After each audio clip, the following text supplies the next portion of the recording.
Buenas noches a todos. Me llamo Javier. Yo era el portero del Hotel del Salto, allá en Tequendama, cerca de Bogotá. Les hablo del tiempo, hace ya más de 30 años, cuando el hotel todavía funcionaba de manera intermitente, antes de que lo dejaran morir del todo. En ese tiempo, el aire alrededor de las cataratas era limpio, pero el ambiente en el hotel, ese sí que era pesado. Mi turno era el de la noche, desde las 10 hasta el amanecer. La casona era un laberinto de pasillos largos, alfombras rojas desgastadas y un frío que se te metía en los huesos, un frío que no era de la neblina del Salto, sino de otra cosa. Dicen que el edificio está construido sobre las almas de los muiscas y los suicidas que se arrojaban al abismo. Yo no sé si es cierto, pero lo que vi me convenció.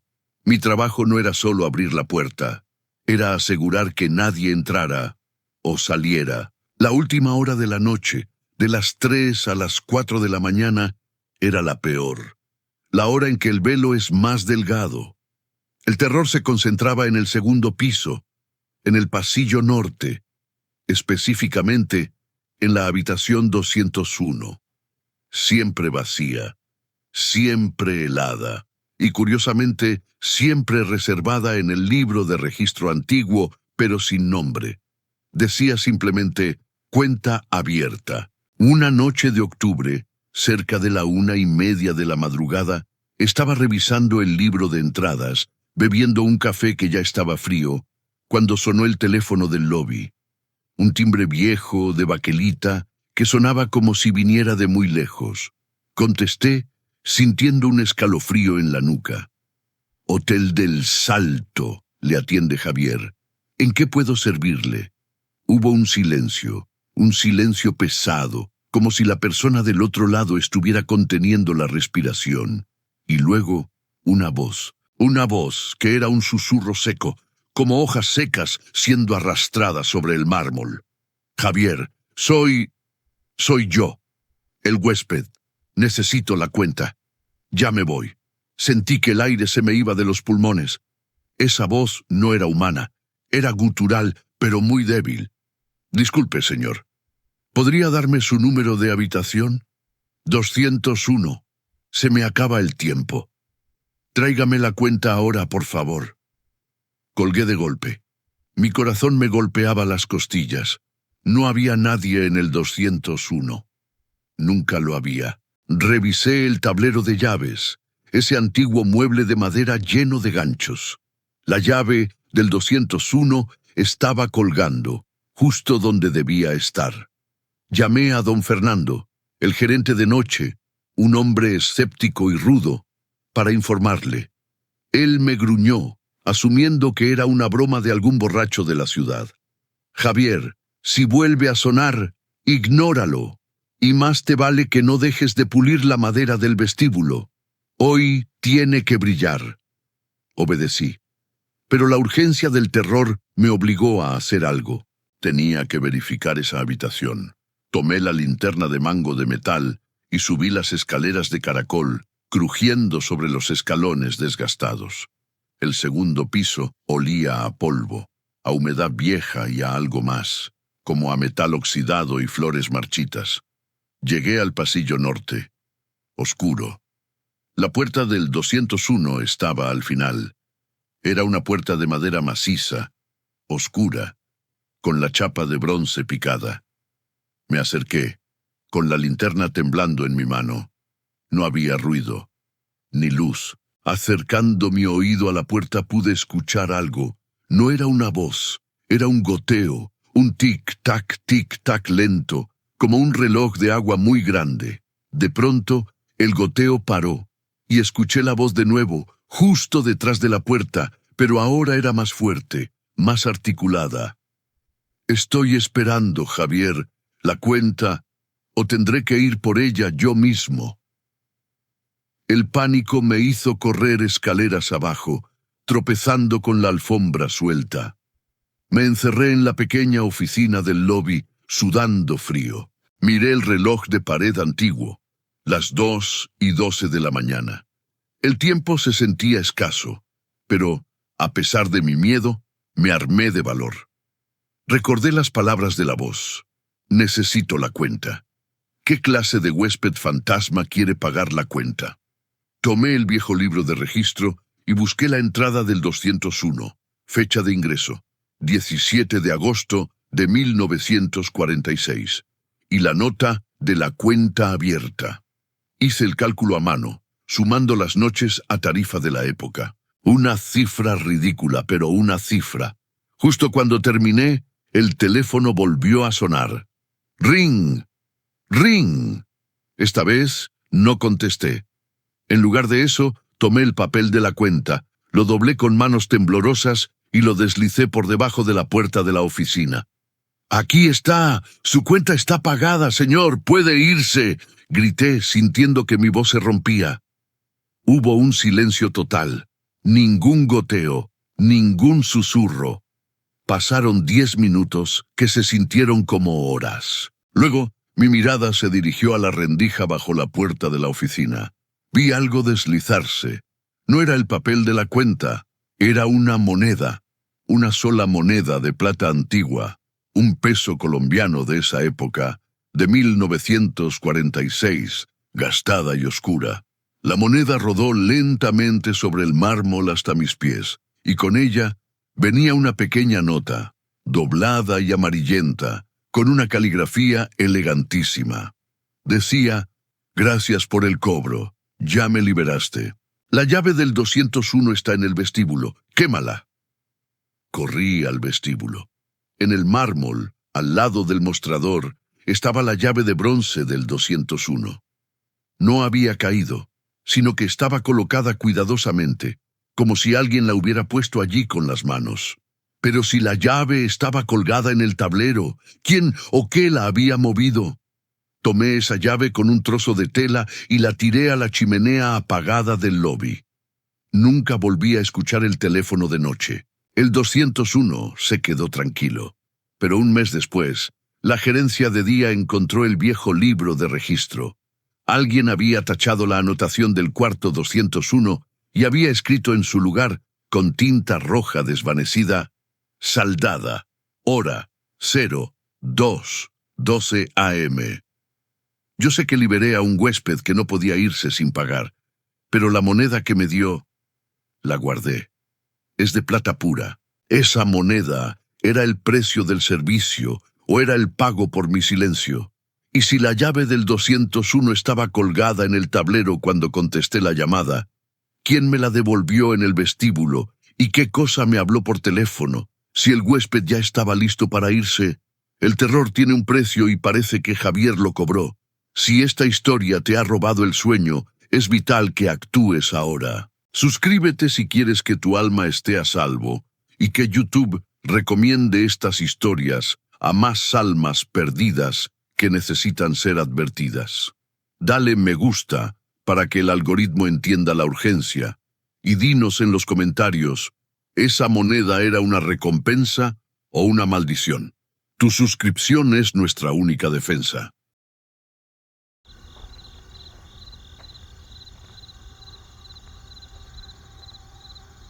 Hola a todos, me llamo Carmen. Yo trabajé como camarera de piso en el Gran Hotel Balneario de Mondariz, en Galicia, cuando aún estaba en sus años de declive, mucho antes del gran incendio de 1973. Soy gallega, de un pueblo cercano, y estoy acostumbrada a la Santa Compaña y a los fantasmas. Pero lo que vi en ese hotel no era una aparición, era una persistencia. El Gran Hotel era majestuoso, pero viejo. Los techos eran altísimos y las alfombras gruesas y de un color rojo burdeos desgastado. A pesar de los esfuerzos por mantener el lujo, el edificio se sentía triste, como si supiera que su final estaba cerca. Mi turno era a primera hora, cuando la niebla del río Tea todavía cubría los jardines y el hotel estaba en un silencio absoluto, solo roto por el golpeteo lejano de las tuberías de agua termal. Había una zona prohibida en el tercer piso. Eran las habitaciones que daban al ala oeste, la que estaba más cerca de la zona del bosque y del cementerio.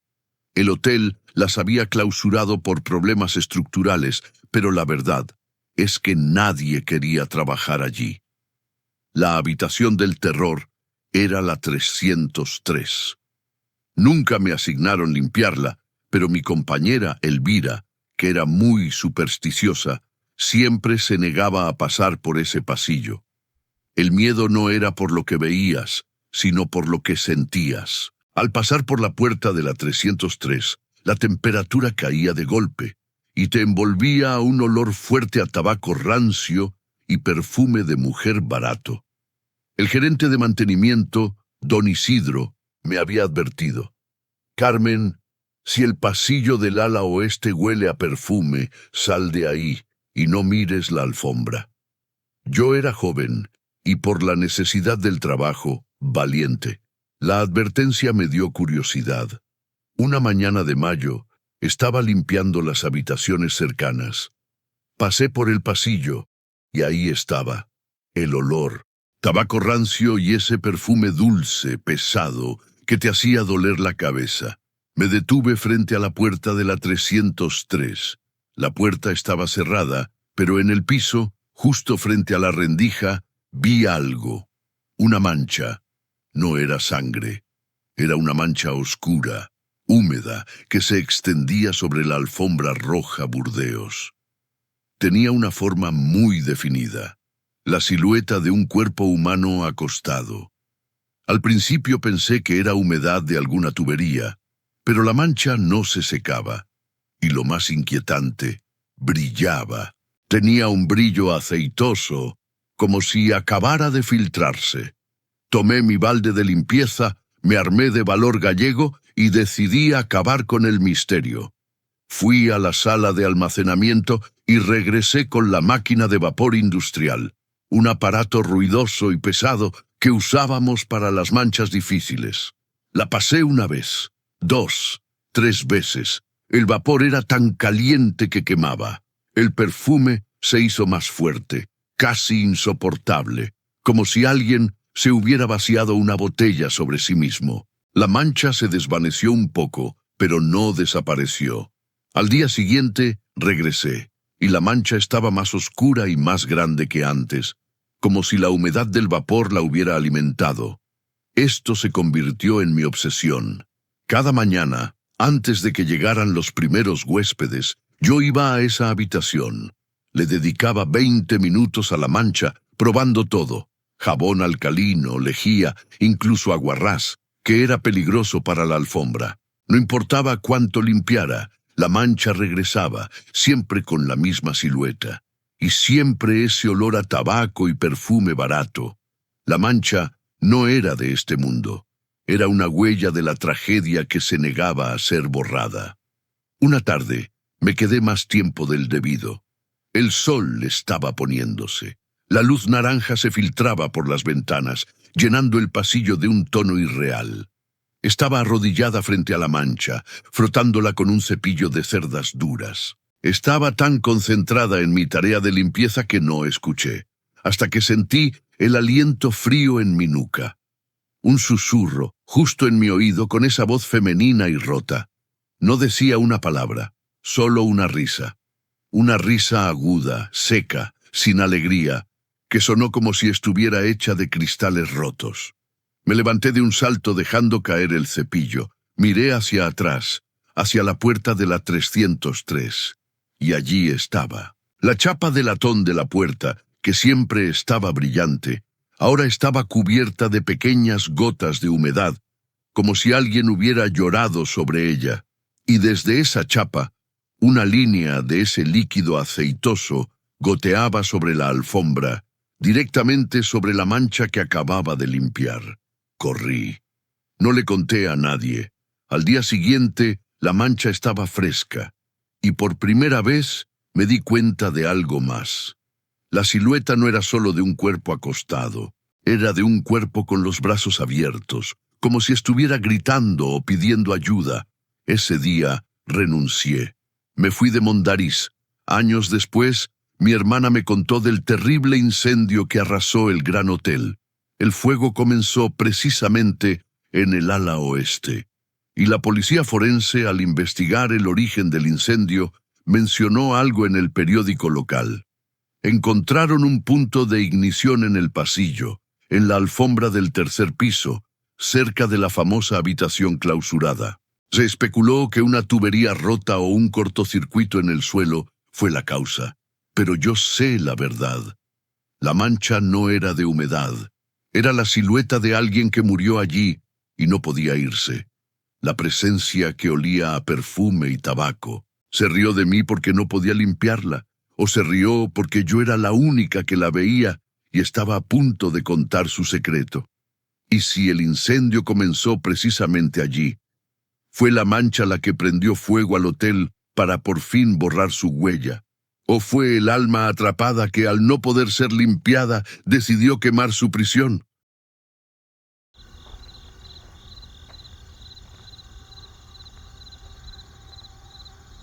Que el miedo sea su guía esta noche. Yo soy don Fernando. Fui gerente del turno de noche en el Hotel del Salto durante los años 80. La gente me conocía como un hombre de acero, de esos que no creen en chismes de fantasmas. Mi lema era: mientras paguen la cuenta, no importa si son de este mundo o del otro. Pero el hotel me enseñó una lección de humildad y terror que no puedo olvidar.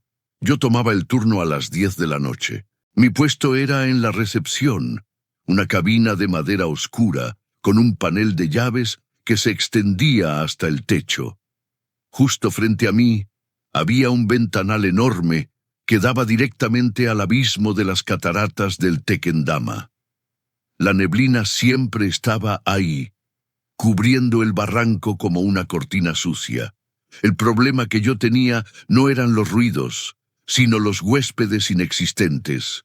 En el sistema, el hotel tenía 60 habitaciones, pero el panel de llaves siempre tenía un misterioso 61. Una llave extra, de bronce, gastada y sin número grabado, colgaba en el gancho inferior derecho, justo al lado del botón del ascensor de servicio, que estaba averiado. Yo ordené tirar esa llave a la basura, 3 veces, y las 3 veces la encontré de vuelta en el gancho, pulida y brillando. Era una llave que quería pertenecer. Una noche de invierno, estaba yo en mi cabina, revisando el inventario de licores, cuando escuché el ascensor de servicio activarse. Un clic fuerte y metálico, seguido del sonido chirriante de los cables moviéndose. Me asusté. Ese ascensor llevaba 15 años averiado. Salí de la cabina. Miré el indicador. La luz roja se detuvo en el tercer piso. Rápidamente, tomé mi linterna y subí por la escalera principal, con la urgencia de un incendio. Llegué al tercer piso. Oscuro, frío. No se veía a nadie. Me dirigí al área de servicio donde estaba el ascensor. La puerta exterior de la jaula estaba abierta. Dentro, la cabina de metal estaba detenida, vacía. Olía a flores viejas y a electricidad quemada. Al mirar hacia abajo, hacia el hueco del ascensor, la linterna reveló una visión perturbadora. En el fondo, entre los cables oxidados, había un montón de ropa de bebé vieja y descolorida. Un ajuar completo, un gorrito de lana, una manta y un par de pequeños patucos, como si hubieran caído desde arriba. Asustado, retrocedí. Fui a mi oficina, cerré la puerta con llave y llamé a la seguridad de Bogotá. No contestaron. En ese momento, miré hacia el vestíbulo a través del vidrio de mi oficina. Y allí estaba. Frente al mostrador, en el lugar donde yo solía estar, había una recepcionista. Era una mujer alta, vestida con un uniforme anticuado de los años 30, con el cabello recogido en un moño estricto. Estaba inmóvil, mirando la pared. Mi corazón se detuvo. Yo era el único empleado de noche. Salí de la oficina lentamente, con el puño cerrado. No podía gritar. Me acerqué a ella sintiendo el aire helado que irradiaba. «Disculpe, señorita, soy el gerente. ¿Quién es usted y qué hace aquí a estas horas?» La mujer no se movió, no parpadeó. Solo su mano derecha se levantó lentamente y señaló el panel de llaves. No me miraba a mí. Estaba mirando el panel. Seguí la dirección de su dedo. Ella no estaba mirando el número 60 ni el 61. Estaba señalando el gancho vacío del cuarto 103. El cuarto 103 era la suite principal, la que tenía el mejor balcón sobre el Salto. Estaba ocupada esa noche por una pareja de diplomáticos que venían de Cartagena. En ese momento, el ventanal de las cataratas, justo detrás de mí, fue golpeado por una ráfaga de viento tan fuerte que el vidrio vibró como un tambor de guerra. La mujer, la recepcionista fantasma, finalmente se volteó hacia mí. No tenía ojos, solo cuencas vacías y oscuras de las que parecían caer lágrimas de polvo, pero su boca se movió. El huésped del 103 ha pedido la cuna. Me desmayé. Caí sobre la alfombra. Cuando desperté, el sol entraba por el ventanal. La recepcionista se había ido. Corrí al pasillo del 103, llamé a la puerta. La pareja diplomática me abrió, molestos. Estaban perfectamente bien. Disculpe la molestia, don Fernando. ¿Ocurre algo?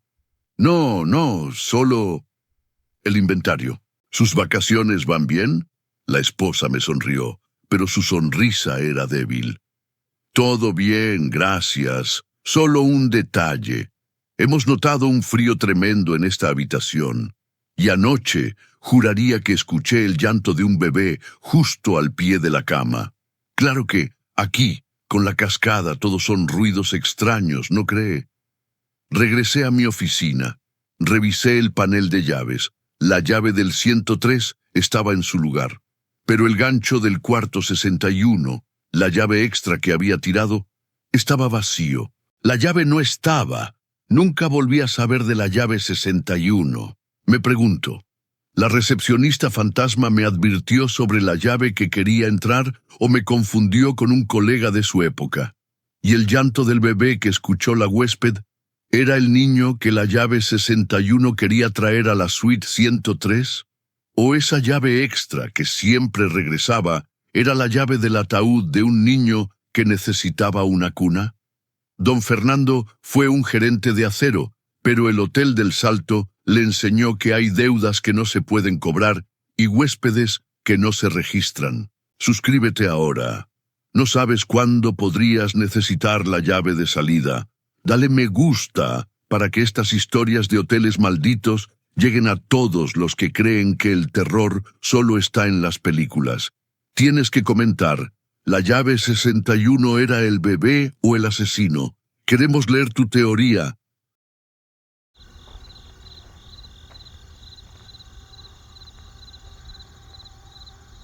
Muy buenas noches a todos. Soy Diego. Soy un artista y escritor chileno que hace muchos años viajé a Galicia buscando inspiración en los paisajes y en la historia de la Belle Époque. Mi idea era quedarme en la parte antigua del balneario de Mondariz, pero solo me pude hospedar en las nuevas instalaciones. Sin embargo, mi obsesión era el Gran Hotel Quemado. Este relato ocurrió en otoño, una época donde la niebla y la lluvia son constantes en Pontevedra. Yo visitaba las ruinas del Gran Hotel casi todos los días. El edificio sin techo y con sus fachadas calcinadas era un monumento a la tragedia y al lujo perdido. Yo era el único que se acercaba. Había un guardia en la puerta, un hombre mayor llamado José, que me dejaba pasar a cambio de una botella de vino. Me advertía: caminante, a las 9 en punto, el Gran Hotel está lleno, sal antes de esa hora. El interior era impresionante. Los grandes salones de baile sin techo, los mosaicos rotos y las escaleras de mármol que llevaban a ninguna parte. La ceniza del incendio de 1973 todavía estaba en el suelo. Mi lugar favorito era el antiguo comedor, un salón enorme con columnas y arcos góticos, ahora abierto al cielo. Yo me sentaba allí con mi cuaderno, sintiendo el peso de las almas que alguna vez festejaron bajo esas ruinas. Una tarde de noviembre, me quedé más de lo debido. Estaba lloviendo, pero el viento había parado, dejando un silencio denso. El reloj de la torre del pueblo dio las 8:30. Me quedaban 30 minutos. Estaba sentado en el comedor cuando sentí un olor. No a humo o a humedad, sino a comida. Un aroma exquisito a carne asada, vino tinto y pan recién horneado. El olor era tan fuerte que me hizo rugir el estómago. Me levanté, sintiendo un escalofrío. En ese lugar abandonado, ese olor era la cosa más anómala. Caminé hacia el origen del olor, que venía del ala norte donde estaba la antigua cocina. Al acercarme, el olor se hizo más intenso, y entonces escuché. El sonido era tenue, como si viniera de otra dimensión. Era música de cuerda, un vals vienés, y risas, muchas risas, murmullos de conversación, el tintineo de copas de cristal y el sonido metálico de cubiertos. Una cena de gala. Me acerqué a un arco derrumbado que daba a lo que fue el salón de baile, donde el sonido era más fuerte. Miré hacia el interior. El salón estaba en total oscuridad, ceniza y escombros, pero a pesar de la oscuridad, tuve la clara, vívida, terrible sensación de que el salón estaba lleno de gente con vestidos de seda y smoking. Sentí sus ojos sobre mí. El miedo me impedía huir. Me quedé pegado al muro observando la nada. De repente, la música y las risas se detuvieron de golpe. El silencio fue instantáneo, total, y escuché una voz, masculina, profunda, con acento castellano antiguo, que parecía salir de la pared a mi derecha. «Caminante, ha llegado usted tarde. Estamos a punto de servir el postre». No, gracias. Solo observaba, tartamudeé, sintiéndome infantil. «Tonterías. El Gran Hotel siempre honra a sus huéspedes. Mire a su izquierda. Le he guardado un sitio». Lentamente miré hacia la izquierda. Allí, en la oscuridad total del salón derrumbado, donde solo había ceniza y un trozo de muro en ruinas, vi algo que no estaba ahí antes. Una silla de madera de caoba, con un cojín de terciopelo rojo que no había sido tocada por el fuego. Estaba perfectamente colocada junto a un muro, frente a una mesa invisible. Y sobre el cojín había un objeto, un guante de seda blanco de mujer, perfectamente doblado. En ese momento, el reloj del pueblo dio las 9 en punto. El silencio se rompió, no por el vals, sino por un sonido ensordecedor que venía del cielo, de la nada. Un grito de mujer que no era de terror, sino de rabia frustrada. Y luego, un estruendo, como si todas las ventanas del hotel se hubieran roto a la vez, aunque ya no quedaba vidrio. Caí hacia atrás y corrí. Corrí por las ruinas sintiendo el miedo de ser perseguido por una multitud invisible y furiosa. Llegué a la puerta. José estaba allí, fumando un cigarrillo, mirando su reloj. «Ya son más de las 9, muchacho», ¿qué le dije? «La cena. José». Ellos estaban... José me miró con sus ojos viejos y cansados. «Tranquilo, caminante. El Gran Hotel tiene mucha hambre y no le gusta que lo dejen con la mesa puesta». Lo que escuchó fue el chef maldiciendo. «Ahora, váyase antes de que le guarden el plato principal». Me fui. Al día siguiente regresé. El guante y la silla habían desaparecido. Pero en mi cuaderno de dibujo encontré una nueva mancha.